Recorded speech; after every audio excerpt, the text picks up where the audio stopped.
7 materai menyingkap sejarah Kristen dari abad pertama hingga di surga. 7 materai di kitab Wahyu pasal 6 harus dipahami berdasarkan konteks kutuk dalam perjanjian lama jika mengingkari perjanjian dengan Allah. Kutuk juga sering disebutkan dalam istilah pedang, kelaparan, penyakit sampar, dan binatang buas. Dan Nabi Yeskiel menyebut kutuk-kutuk tersebut sebagai 4 buah hukuman Allah yang berat.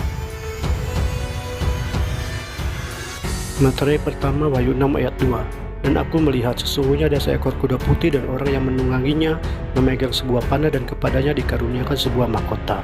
Lalu ia maju sebagai pemenang untuk merebut kemenangan. Warna putih sering dihubungkan dengan Yesus dan pengikutnya sebagai simbol kemurnian. Dalam Wahyu 19 ayat 11-16, Kristus duduk di atas kuda putih dan memimpin pasukan surga menuju peperangan terakhir dalam sejarah dunia. Penunggang kuda tersebut memegang panah dan kepadanya dikaruniakan sebuah mahkota, yang dalam bahasa Yunani adalah Stepanos, yang maksudnya adalah diberikan bagi sang pemenang. Mengingatkan tentang gambaran Allah di perjanjian lama yang menunggang kuda dengan sebuah panah di tangannya saat akan menaklukkan musuh-musuh umatnya. Jadi materai pertama adalah menggambarkan penyebaran Injil yang dimulai dengan penuh kuasa dari kemenangan pada hari Pentakosta. Peristiwa itu menunjukkan bahwa Yesus mulai memperluas kerajaannya. Dimulai pada periode para rasul pada abad pertama, di mana saat itu Injil tersebar dengan sangat cepat ke seluruh dunia.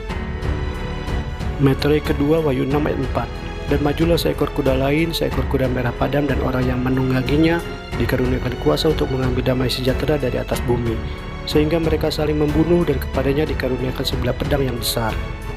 Merah adalah warna darah. Penunggangnya memiliki pedang yang besar dan diberi kuasa untuk mengambil damai sejahtera dari atas bumi. Hal itu menggambarkan akibat dari penolakan terhadap Injil. Kristus memberikan berkat rohani lewat pemberitaan Injil. Namun kuasa-kuasa kejahatan menolaknya dengan kuat. Penolakan tersebut kemudian menimbulkan terjadinya penganiayaan. Penunggang kuda itu tidak membunuh, namun dia mengambil damai sejahtera dari bumi yang digambarkan dengan terjadinya penganiayaan pada masa itu. Materai kedua menggambarkan periode masa aniaya pada zaman Kekaisaran Romawi sejak akhir abad pertama hingga awal abad keempat. Materai ketiga Wahyu 6 ayat 5-6. Dan aku melihat, sesungguhnya ada seekor kuda hitam dan orang yang menungganginya memegang sebuah timbangan di tangannya. Dan aku mendengar seperti ada suara di tengah-tengah keempat makhluk itu berkata, secupak gandum sedinar dan 3 cupak jelai sedinar, tapi janganlah rusakkan minyak dan anggur itu. Penunggang kuda hitam itu memegang sebuah timbangan di tangannya untuk menimbang makanan. Pada masa itu, gandum, minyak, dan anggur adalah kebutuhan dasar manusia. Memakan roti dengan cara menghitung berat gandum dengan hati-hati menunjukkan adanya bencana kelaparan. Pada zaman Yohanes, 1 dinar adalah upah bekerja untuk 1 hari dan dapat digunakan untuk memenuhi kebutuhan keluarga dalam sehari. Tetapi bila di musim kekeringan panjang, maka akan terjadi inflasi yang cukup tinggi. Dampaknya, 1 dinar menjadi hanya cukup untuk membeli makanan bagi 1 orang saja. Untuk menghidupi 1 keluarga, maka uang 1 dinar akan dipakai untuk membeli 3 cupak jelai yang merupakan makanan murah bagi orang miskin. Dalam Alkitab, gandum melambangkan firman Allah. Kuda hitam melambangkan tidak adanya Injil atau menolak firman Allah di masa itu. Penolakan akan Injil tentunya akan mengakibatkan kelaparan akan firman Allah sebagaimana yang dibuatkan oleh Nabi Amos. Materai ketiga adalah periode masa kompromi dengan ajaran yang bertentangan dengan kebenaran firman Allah yang digambarkan dengan kelaparan rohani akan firman Allah. Terjadi pada abad keempat dan kelima yang menuntun kepada zaman kegelapan Eropa. Materai keempat Wahyu 6 ayat 8. Dan aku melihat, sesungguhnya ada seekor kuda hijau kuning dan orang yang menungganginya bernama Maut, dan kerajaan maut mengikutinya. Dan kepada mereka diberikan kuasa atas 1/4 dari bumi untuk membunuh dengan pedang, dan dengan kelaparan dan sampar, dan dengan binatang-binatang buas yang di bumi. Warna kuda hijau kuning dalam bahasa asli Yunani-nya disebut kloros, yaitu warna abu-abu atau warna debu yang merupakan warna dari mayat yang membusuk. Penunggangnya bernama Maut, dan Hades yaitu tempat orang mati atau kerajaan maut mengikutinya. Menggambarkan tentang adanya kelaparan rohani yaitu firman Allah sebagai akibat menolak Injil sehingga terjadi kematian rohani. Untungnya, Hades yaitu kerajaan maut atau kuasa maut itu sangat terbatas, karena hanya diberi kuasa atas sebagian atau 1/4 penduduk bumi. Tetapi Yesus memberikan jaminan kepada kita bahwa Dia yang memegang kunci maut dan kerajaan maut. Materai keempat sangat cocok menggambarkan kematian rohani yang menjadi ciri umat Kristen pada zaman kegelapan di benua Eropa dan sekitarnya. Materai kelima Wahyu 6 ayat 9. Dan ketika anak domba itu membuka materai yang kelima, aku melihat di bawah mezbah jiwa-jiwa mereka yang telah dibunuh oleh karena firman Allah dan oleh karena kesaksian yang mereka miliki. Ayat di materai kelima adalah menceritakan tentang ketidakadilan dan mereka bersuruh memohon kepada Tuhan supaya bertindak membela mereka. Maksud ayat tersebut tidak ada kaitannya sama sekali dengan keadaan orang mati. Jubah putih yang diberikan melambangkan kebenaran Kristus yang menuntun mereka kepada pembenaran. Pembenaran yang dianugerahkan oleh Tuhan bagi mereka yang menerima tawaran kasih karunia-Nya.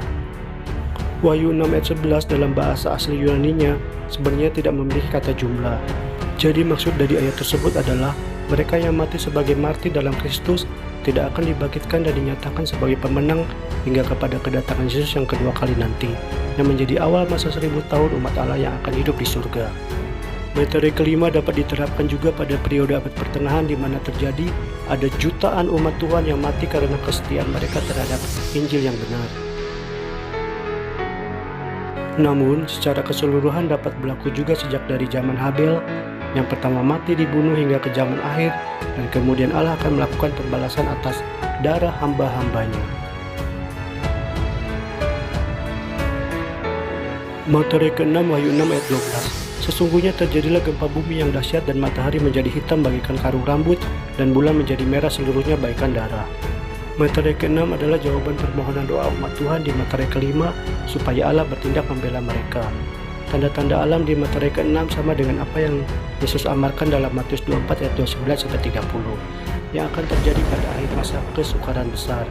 Tanda-tanda kedatangan Yesus yang kedua kali sesuai dengan materai ke-6 dimulai pada abad pertengahan. Kata seperti atau menyerupai pada bunyi ayat di materai ke-6 menunjuk pada sebuah perumpamaan yang menggambarkan peristiwa yang sebenarnya. Umat Kristen di negara barat percaya bahwa gempa bumi dahsyat di Lisabon, Portugal pada tahun 1755 adalah sebagai awal penggenapan tanda Yesus datang yang kedua kali seperti yang tertulis dalam materai ke-6. Kemudian disusul dengan peristiwa matahari menjadi gelap seperti karung rambut yang artinya saat berkabung. Hari menjadi gelap terjadi di New York bagian timur hingga Inggris Selatan pada 19 Mei 1780.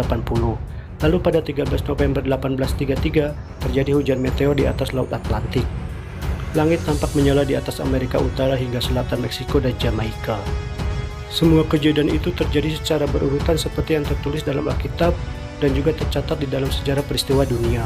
Sebagai penggenapan nubuatan tanda-tanda Yesus akan datang kedua kalinya. Dampak dari semua peristiwa tersebut adalah terjadinya serangkaian kebangunan rohani yang besar dan dikenal sebagai kebangunan rohani terbesar yang kedua setelah kebangunan rohani di hari Pentakosta pada abad pertama.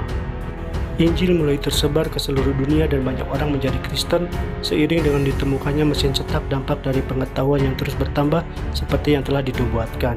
Kita sekarang ini hidup di penghujung zaman materai yang ke-6 hingga kedatangan Yesus yang kedua kalinya nanti. Materai ke-6 diakhiri dengan sebuah pertanyaan, dan siapakah yang dapat bertahan?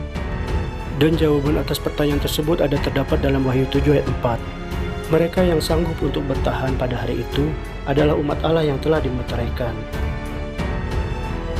Materai ke-7 secara simbolis menceritakan tentang kasih dan pemeliharaan Allah terhadap umatnya di dunia.